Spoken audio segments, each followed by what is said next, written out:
Good afternoon, everyone. Welcome to this discussion on entrepreneurial opportunities in post-COVID-19 world. First of all, thanks a lot for this great opportunity to interact with all of you.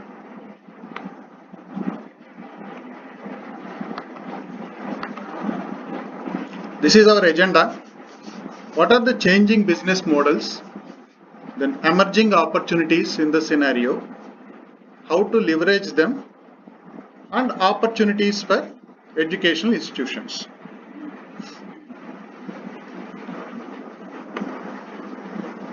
Now, which businesses are shut down and are not likely to open in the near future? Can I have your reactions, please? You can type it in the chat or you can even speak. Maybe typing in the chat may be better.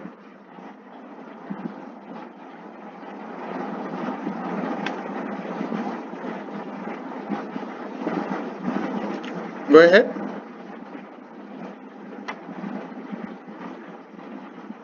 Is anyone typing?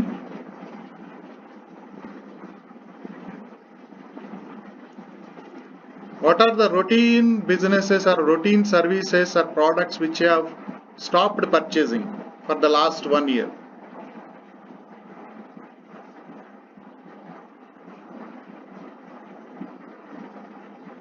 Okay. How many of you have been to a picture hall in the recent past? I guess no one. A restaurant? Again, probably no one. This is what is happening. Some of the routine services and products which we have been so used to buy without even thinking twice, suddenly we are no longer consuming them. That has been the major impact of this pandemic. We don't want to get into buses anymore unless until it is really required. We are not traveling as much as we would love to. We are not visiting, we are not taking holidays, visiting other places. Eating in the restaurants has stopped, going to movies has stopped, getting into public places where too much of crowd is there has also gone. Consequently, visits to malls and other places have come down drastically. This is what has been happening. What has been a very successful business till 1 year ago suddenly is no longer a business at all because there are no customers. That has been a fundamental shift in the whole game.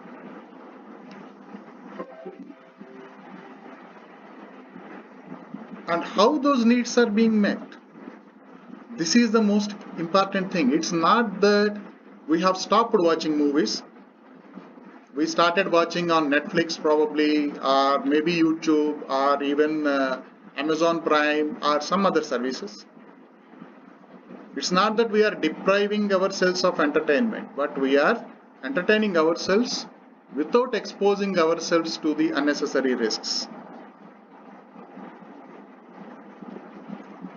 Are we stopping eating from restaurants? No, we are not going to the restaurants, but Swiggy is delivering the food from those same restaurants to home. That is what is the way we are consuming those services, because the needs have not disappeared, but the way we consume those services, the way we satisfy those needs has changed drastically. Same has happened to the children. Going to the school was a very routine thing. Now suddenly online classes have been happening. So needs are remaining same. Rather than going to the shop and buying, we are buying things online, whether it is groceries or even clothing items and things like that. So this, pardon?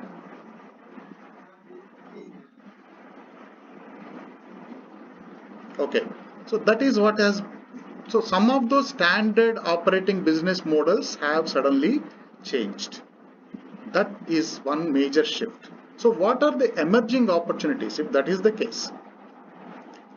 One interesting thing that has started happening is regionalized supply chains. Rather than trying to get them raw material from long distances, we started looking at alternatives which are very close by and locally.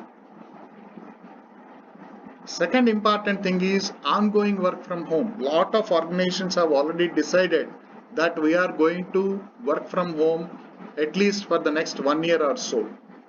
In fact, some places they said some of the departments need not come to office at all forever. We are perpetually working from home.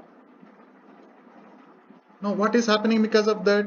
The way those people are going to deliver their work, the way they are going to interact is fundamentally shifting. That means all the necessary support structure that is required for these people to work from home comfortably is an emerging opportunity. As of now, everybody has just adopted their bedrooms or their drawing rooms and trying to set up some workspace. Some people don't even have that luxury. But what if we are able to come up with a home office kind of a setup, which is very cost effective, which gives you the necessary comfort of working from office, nice posture, nice chair, etc. But at the same time, it makes it much more, it makes you much more efficient. That's what it is. Then home delivery and pickup services have dramatically increased because of this. That means it's not that only one or two players, there can be many more players who can operate in this because there are multiple markets available. Contactless shopping. How are you going to shop? In fact, a few years ago, there are some entrepreneurs who approached me saying that we want to change the way people shop. We want to create simulations so that people don't have to waste their time trying on the various clothes, etc. Now, at that point of time, that was not an exciting thing because shopping was an experience. Nobody wanted to replace it with a mobile app. But today, it has become a necessity. Are you really sure you want to go and try out all those clothes in a trial room? Scary. So that is where this contactless shopping, contactless trials, simulated or technologies like augmented reality, these kind of things can be used to create that kind of an experience. E-commerce, of course, it has been booming, but it has become that much more important.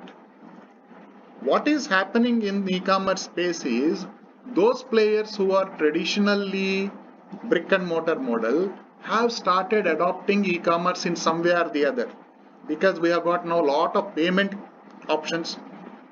So I can just call my medical shop, that fellow is going to deliver whatever medicines I have. I can send the order on the WhatsApp. He doesn't have to have an app per se. There are other mechanisms like WhatsApp and all which are being used very happily by all these people. And you just have to do the Google Pay to the particular number. You don't even have to scan a QR code. Things have become so easy and so simple that anybody and everybody who are willing to sell something can be in e-commerce. That is the beauty which has happened across the last 4 or 5 years, in fact. Then personal hygiene and cleanliness. Suddenly, a lot of focus is there in this space. A lot of people have started washing their hands, which people were kind of ignorant.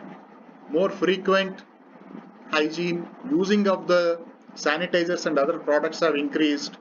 So that is one important shift which has happened. Virtual social interactions and events.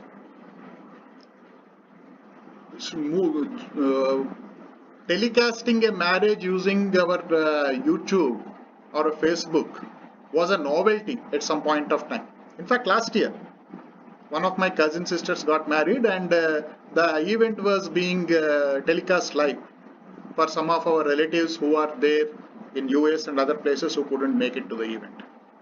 But now it has become kind of a necessity because you don't want to create a big gathering. There are restrictions also. So how are you going to satisfy other people or involve other people in this nice occasion? Another innovation which happened recently in one of the marriages, I think it was in Bangalore, where or Chennai, I think, yeah, Chennai. People have actually home delivered the parceled food and the return gift to all the people who have been invited. Can you imagine that? You are still part of the marriage experience, not physically there, but you are still there watching the marriage. You are having the same food, and you are also getting that return gift. Everything is fine. So it's not that you are missing out on something. Similarly, health and wellness. In fact, one more interesting thing about the social interaction stuff is recently Amazon has come up with a party watch. Amazon Prime. That means all you and your friends, though you are not physically present together, can watch a particular movie together from your individual locations, creating the same experience as if you are watching it together. Coming on to health and wellness. Yes, please. Yes. Go ahead. Health and wellness. This is the next important area. Obviously, lot of focus on health, lot of focus on improving health, protecting health, because if there are comorbidities, as they said, you are more susceptible to the virus. A lot of focus has started happening in improving individual health and wellness, getting into physical activity and lot of stuff. Similarly, improving quality of life. Now, what is this quality of life? Previously, people had a very clear segregation. Office is office, home is home. So once I come from office, I have got my personal life. Now today, everything is mixed up. Everything is jumbled. So how do you ensure this balance, work-life balance? How do you ensure that people are spending adequate time? What are the needs, emerging needs, so that this can be done? How do you handle this additional stress of working from home? All these things are becoming new opportunities. Baby and children products. Yes, how are you going to engage these kids? They are running all over the place, and you don't have too many rooms where you can lock yourself while working, and you need to engage them. So that is again another thing, and you don't want to let them spend too much time on the computer or screen. Lot of other additional engagement activities are required. That is where lot of opportunity. It's not that it is not there, but lot of additional opportunities are emerging, because some kids may not want those traditional toys. They want to do something more interesting, more interactive. And how do you do that? More do-it-yourself products. So instead of asking somebody to come and assemble some stuff, you get the instructions, you get the product, and you assemble it yourself. Couple of weeks ago, I had that opportunity of assembling a very simple product which I got from I think Home Depot or Pepperfry, one of them. Simple things, just had to fix a few nuts, but it was good experience. I felt good about it, as in I have done it myself. And such products are gaining more. Rather than saying I am going to deliver a finished product, I am going to send you this, please do it yourself. And it's a very simple thing. Digital classroom. Obviously, I'm sure all of you are experiencing. This webinar itself is an example. How do you ensure that the activities continue, the learning continues, but probably in a more effective manner? One of the biggest challenges today for most of the teachers and faculty is how do you engage the students? How do you ensure that learning is happening without having that control of a classroom environment, physical classroom environment? Virtual tours using artificial, augmented reality, virtual reality, or mixed reality, with having an experience of a new place without going physically there, is again an emerging opportunity. Because the tourism industry is kind of standstill at this point of time, though they are trying their level best to attract tourists, with a lot of offers, etc., the risk is always there. Outdoor recreation. Because of some additional time, a lot of people are now started to getting outside, more walking, cycling, or jogging, all these things. Because of the improved health and wellness focus, those things are happening. That means those products and services which help us to do those activities are again in demand. Financial planning. A lot of people got laid off. They lost their jobs, lost their livelihood. What was a comfort zone has become a nightmare suddenly. So how do you plan so that if something like this happens, the family is going to be surviving? Where are those funds coming from? Do you have an appropriate savings plan, investment plans? This is a very big space emerging. And a lot of possibilities are there. Hobby products and trainings. New hobbies. What can be done? I have been thinking of learning dancing, for example, but I have never got the time. Suddenly I got the time, but I can't go out and do all these things. Who is going to teach me? Who is going to train me? Can this happen on the web? Through web, are some products being delivered to me? And can there be some mentors and coaches who can engage with me to correct me and train me? All these things are another beautiful emerging space. Gig economy. A lot of people who are not able to get a job or who got out of the job market have started offering their own skills and services as in the gig economy, as we say, using free as a freelancer professional. This is another emerging thing, and companies are also enjoying this because they feel that they don't have to spend too much of time recruiting, then paying all the expenses, office space and all that. This fellow will work from home and deliver whatever is required on time. This is a very strongly emerging thing. It's not that it is not there earlier, it has been there, but it is now taking more and more importance. Emergency response plans, whether it is for companies, particularly the way Indian IT industry has responded to this work from home shutdown, lockdown scenario has been a phenomenal success story. Almost across the board, no customer has complained. In fact, they are able to see much better productivity, very smooth transition from working from office to work from home. Excellent job done.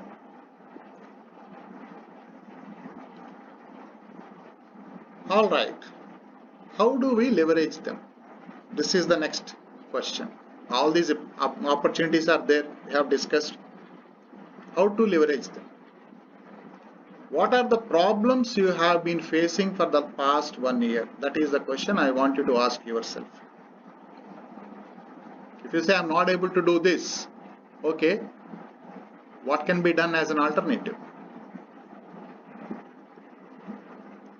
Because when we talk about value proposition, the value proposition emerges for any business only when a customer wants to get some job done. For example, if I want to courier something locally, who's going to do that? I don't want to go to post office and again expose myself, do that transaction. Can someone come and pick it up from my door and deliver it on the same day? Yes, those services have started emerging. Banks, we have almost forgotten going to the bank for a very long time now. Think of yourself. When was the last time you have been to a bank, physical bank, branch, and for what purpose? That's what is interesting. So things we have been traditionally doing in the physical world have started migrating nicely into the virtual world. Some things are still not happening, so that is where the opportunity exists. If I want to interact with a group of students, is Zoom or Google Talk only option? Are there other platforms which can offer better opportunity or better experience, better involvement, better clarity, better interaction? That is another important. So this is how we have to look at the value proposition. look at the tasks that you are trying to do or you have been doing, which you are not able to do anymore, and how to get those things done. That itself is a value proposition, and that becomes an opportunity. And to do this, you can use a tool called Value Proposition Canvas. You can Google it up, and that helps you to ask these questions and to identify the customer jobs, what they are trying to do, and what are the pains and gains associated with doing that job. Where am I struggling and how I can improve that outcome. That's pain and gain. Then comes the other side where the entrepreneur comes up and creates pain reliever or a gain creator. So essentially what we are talking about is every product works only this way. Either they reduce some pain or enhance a gain. Either we are talking about a Jandu balm or we are talking about a DO. That's what it is. So once we figure this out, this is another tool which I want you to look at, which is called Business Model Canvas. This is how you convert that product idea into a business model. What is our value proposition? What is that, as we have already discussed? For which customer, what customer segment the value is going to be delivered? How are you going to communicate with those customer segments, customers? What are our delivery and distribution channels? When you come to the left side, what are the key processes that we have to run? What are the tasks that we have to do so that this value proposition is delivered? Who are the key partners who will help us delivering this? And what are the key resources that we are required, whether it is plant, machinery, a laptop, internet connection, all those resources are key resources which will help us deliver that value proposition. The moment we figure these things out, as you can see, the key processes, key partners, key resources, then your communication channels, all these things will come into your cost structure. These are the ones which will contribute to your cost. So we figure out the cost structure. We also figure out the revenue streams. What are the various revenue streams? Not only just selling the product. Is there any associated service? I was talking to an entrepreneur yesterday. He is selling a hardware and there are some associated software services also. But he has been mainly focusing on selling hardware. And he is struggling to compete with the imports from China and other products because there the costs are very low. Now the discussion is how can we match those costs and create additional revenue streams through your software services or additional services which will piggyback on the hardware. The moment you start thinking like that, suddenly your pricing need not be cost plus 20% or 30%. You can sell it at a lesser price than your cost while making more money through additional services. In fact, yesterday, a couple of days back, I saw a cartoon. When somebody goes into the coffee shop, the person says, "Sir, coffee is free. You have to pay per table per hour." Imagine that. So that means as long as you are sitting here, you will get coffee as much you want to drink as possible, but you are paying per hour per table. So if you want to have a business meeting, go book a table, sit there, have coffee for free, but pay for the table. See how the value proposition is switching. It's a possibility. Correct? This is how and most importantly, the social impact. If we are able to also deliver a social impact through your service provision, it's nothing better than that. That means you are not only creating revenue, you are not only generating some livelihoods, you are also solving an important social problem. Some of the classic examples of social problems are waste management, food, healthcare at rural destinations, etc. Now let us look at what are the opportunities for institutions, educational institutions in particular. One of the very interesting documents recently I've read, probably some of you have already gone through, is National Education Policy 2020. It gives huge amount of opportunities for institutions to leverage that. Institutions can become thought leaders by pioneering some of those proposed processes and practices. Second important thing which is also suggested there is set up an incubator. Set up a startup incubator which is going to really give a completely different facet to the entire education. One of the most interesting things I have seen in your institution is that you already have BCA, you already have BBA, and you already have the commerce and commerce stream. Now imagine this combination. You have got the technology guys, you have got the marketing guys and the business guys, and you also have the finance and the commerce guys. That's all is required to run a business properly. How to bring these guys together, get them out of those classrooms and come together and work on a common idea. The issue is not whether that startup is going to become successful or not. The issue is the moment they go through this process, each of them are going to really understand their core syllabus, the competencies, how a technology app should be developed, which will make sense to a customer, how a customer should be engaged, and how a product can be marketed, and how do you manage the finances, and what are the various finance heads which will hit a startup, how do you budget, how do you plan for that. Even if you do this all on a paper, that itself is a fantastic exercise. The BCA students can have their dissertation project out of this.